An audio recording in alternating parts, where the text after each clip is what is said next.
Ayesha holistic homeo clinic.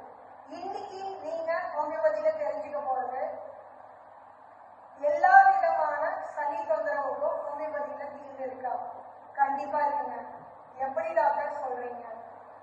என்ன மாதிரி நோய்கள் அப்படிங்கறத முதல்ல தெரிஞ்சுக்கோங்க. தொண்டை ப்ராப்ளம்னு சொல்ற வறட்டு இருமலா இருக்கலாம், இல்ல கண்டினியூஸா வர கக்குவான் மாதிரி இருக்கிற இருமலா இருக்கலாம், இல்ல டான்சில்னால வர தொந்தரவா இருக்கலாம், நுரையீரல்ல வர பாதிப்பா இருக்கலாம்.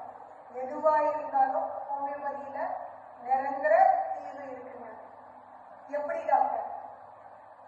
ஹாலிஸ்டிக் அப்ரோச் இண்டிவிஜுவலைசேஷன் அப்படின்னா என்ன டாக்டர்?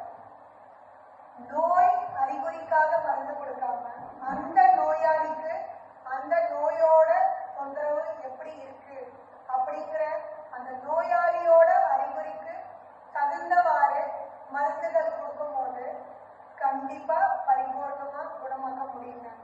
இதோட சேர்த்து எடுத்துக்கும் போது இன்ஹேலர் பஃபை எடுக்கலாமா? எடுக்கலாங்க. ஆனா இன்ஹேலர் அண்ட் பஃபை எடுக்காம இருக்கிறதுக்கு சில வழிமுறைகள் இருக்கு. அது என்ன டாக்டர்? இதை தெரிஞ்சுக்க கொஞ்ச நேரம் வெயிட் பண்ணுங்க. நன்றி.